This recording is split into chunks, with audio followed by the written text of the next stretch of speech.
Hey guys, welcome to iNVision Prototypes. I'm Nick. I hope everybody's doing well out there. Here at the shop, well, we've reached a huge milestone with this 1944 inspired coupe. The wireframe, that's all finished, all wrapped up. We've installed the power window packs on the door as well as on the quarter panel structure. And they've been tested to make sure they run correctly with Lexan templates that we created to fit within the window space. I mentioned before, we're not going to have a post here. It's going to be an open space like the hardtops from the 60s. It's going to give it a different look for a 40 Ford, but it's going to look good. We will seal the water from getting in by attaching a chrome strip onto this back glass here, and they'll have a rubber seal there as well as around the perimeter, of course. Back here we've got the quarter panel structures in place, and we pinned them on screws right now, but it has really solidified the back end of the car, the fender wells from moving around. So we left it that way so that we can take them out if we need to reform and basically blend the roof structure into the quarter panel structure. You saw us working on these door perimeter flanges last time. We formed them up, tacked them in place. Everything's all gapped and set to go there. We still need to finish the bottom and top corners of both doors, but we have to do that when the doors are off the car. And before I get into this piece here, which you might have guessed what it is already, I just want to say thanks to all the new subscribers and to everybody who subscribed to our channel and joined us on our hot rod building journey. Really appreciate it, guys. Thank you. We enjoy reading all your comments and answering your questions here as well as on Facebook and Instagram. And if you haven't joined yet, please do, because we're also going to get free fabrication entertainment, watching a shop build a car from the ground up, literally, in less than 2 years. This car should be done next year sometime. Anyway, until next year comes along, let's get working on the door skin. I'm going to get a tape measure, measure out the physical dimensions of the sheet, and lay it out on a fresh sheet of steel. Get these radiuses transposed onto that sheet, and we can start forming the panel up.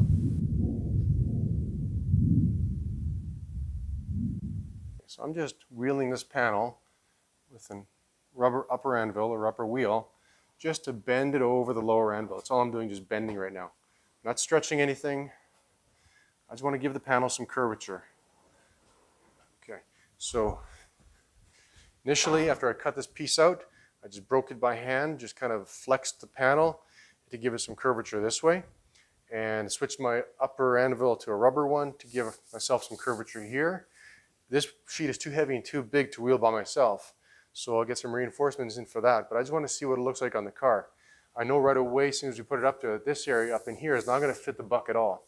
This radius here is way too soft, so we'll have to break that later, but I don't want to start putting those features in until we get the majority of the shaping done.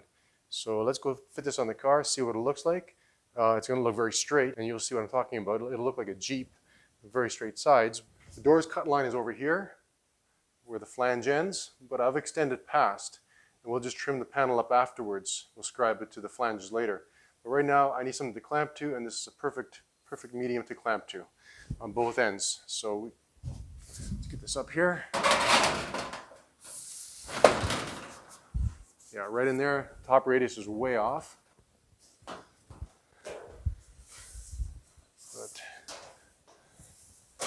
And I've left enough at the bottom so we can hem the bottom around the bottom of the door. Like here we have an extra inch on each side, so plenty of room to play with it. Looks like somebody had one too many drinks and it just kind of went all over the place. That'll wipe off. We'll wheel that out and you won't see any of these rubber wheel tracks afterwards, after we're done. Basically, I'm just going to take this top little corner out so we can allow that top to go in. We're going to have a radius in the top here. We'll put it in as a separate piece later on. And the back will just roll over.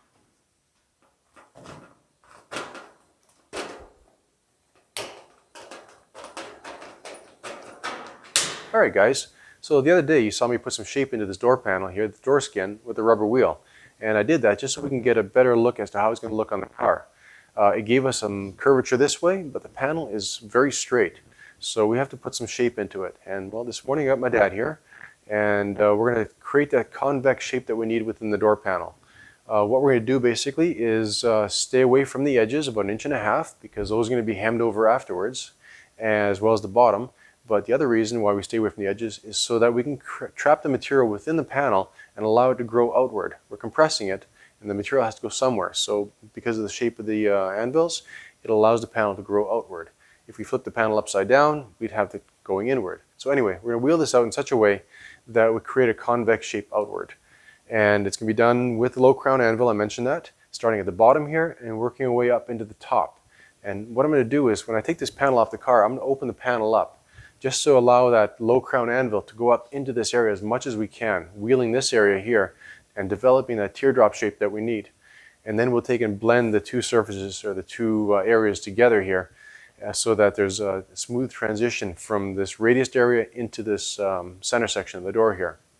Now, I'm not going to put any Sharpie marks on it because they have a tendency, the ink from the Sharpies has a tendency, or any marker for that matter, has a tendency to get pressed into the metal with the anvils. And well, I want to keep a clean panel, so we're going to just wheel it by eye. And he knows, I know where I have to stop, so we're going to basically wheel this panel out. On previous panels for you guys, I've indicated where we're wheeling and all that stuff. Here we're going to keep this clean. And as I mentioned, up here we need to wheel more.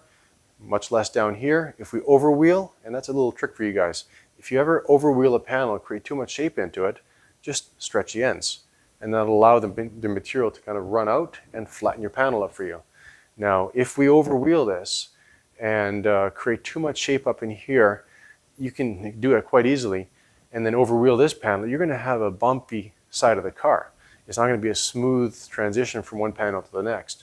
So we have to basically get the three panels in place, the front fender panel of this door and the quarter panel in place before we do any hemming, just to make sure that everything runs from one panel to the next.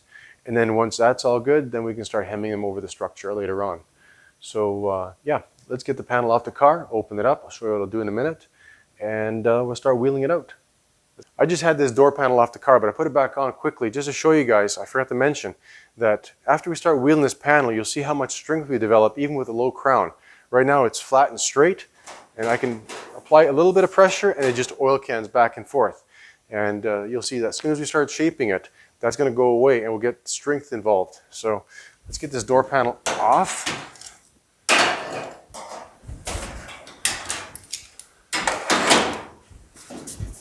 And I've laid a piece of carpet on the floor. I'll show you what I mean about opening up the panel. We want to use a low crown anvil up as high as we can. And by having this curvature here, it's going to dig in, and we don't want that. So it's going to open it up like so. Now, I'm not saying that we won't need a higher crown anvil after to finish it off, but right now, just to get a nice shape to the panel, I want to have that low crown anvil come up as high as we can, and we're going to be focused more on wheeling this area and blending it down into the lower area. Okay, let's get this panel wiped off with some lacquer thinner on both sides so we don't get any grit or anything into the anvils or into the metal itself, and start wheeling it. So you want to make sure that your panel is pristinely clean. You have no grit or anything in it.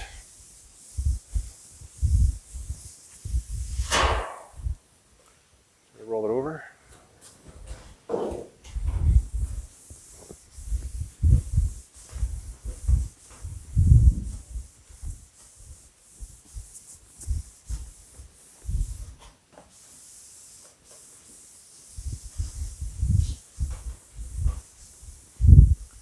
Okay, that's good. You can see the dirt in the rag here. You don't want that going on your anvils.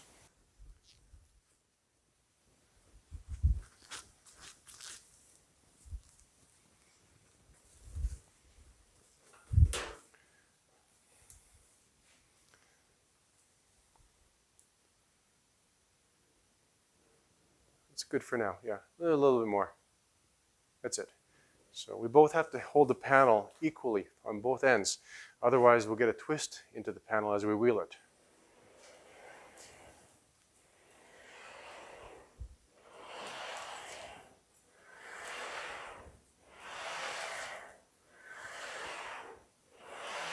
You notice we're staying away from the end about 2 inches or so.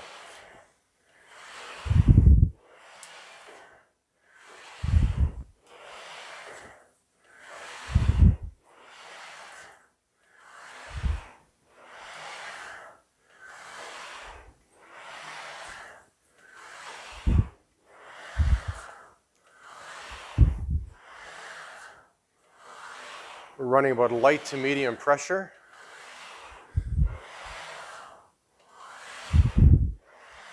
Each pass is about 1 inch over from the next one.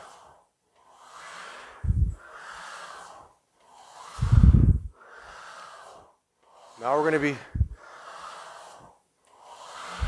now the passes are going to be closer together.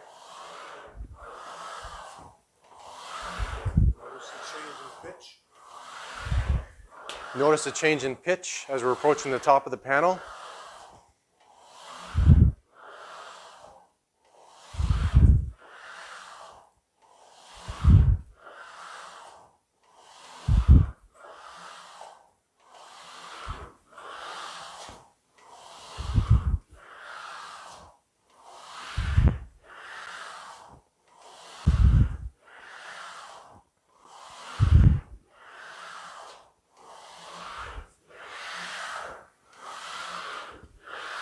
Now this is where we have to concentrate the majority of our wheeling, up in here.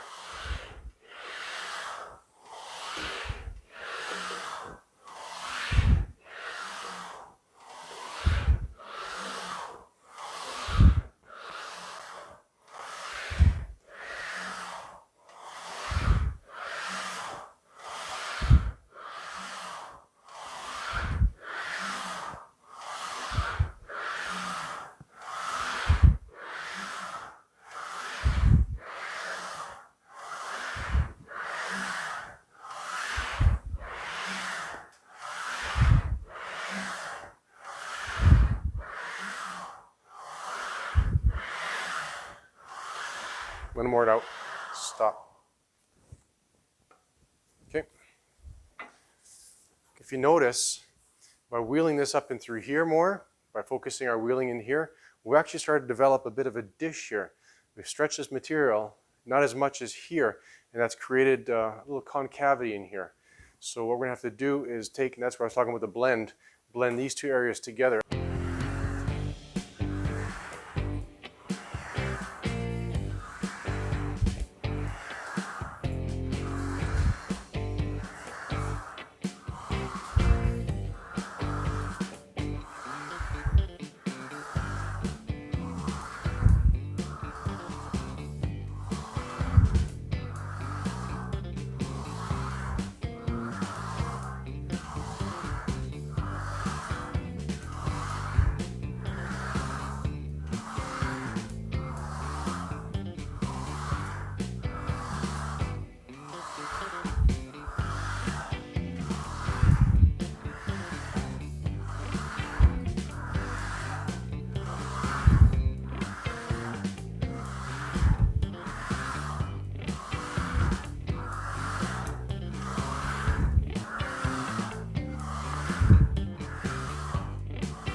Left arm up.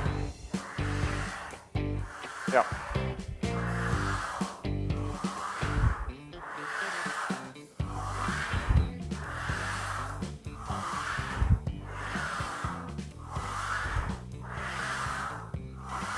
We haven't changed our pressure at all. We're still wheeling with the same pressure. Gradually, that sheet is getting a nice convex shape to it. Just where you wheel and how much you wheel.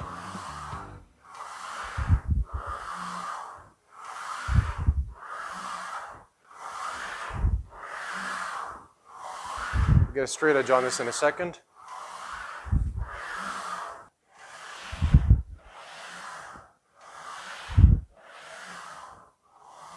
Probably see us flattening this radius out by using a low crown wheel, but you'll see in a second when I close the panel, the radius will come back and we'll have the curve that we need. Okay. Stop. Okay, that's it. All right. Now I'll show you guys the curve we developed here.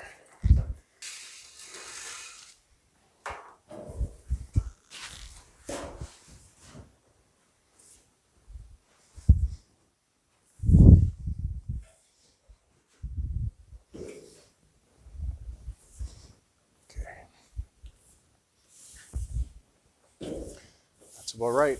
So that's the anvils we were using. You can see how flat that is there. That's our lowest crown that we always use. Now we do have a flatter one right there, but that's very flat and we hardly ever use that. Now when you're wheeling up a panel like this, you would think, oh yeah, I got to use an anvil that's got curvature like this to create that radius there, to fit into that radius. You don't need it. Just run with a low crown, and it's how you wheel it and how much you wheel it. And that's what gives us this nice shape to the door here. See that? So as soon as I close that panel, by bending it over that horse there, that gave us that nice curve there. Now those rubber marks you see there, that'll all wipe off, and you won't see that afterwards. Okay guys, not sure if you can see that. We have about 3/16 of a gap at this end, and just about the same over there. So we've got a nice curve going on with this panel here. We'll go put it on the buck and I'll show you how it fits up there.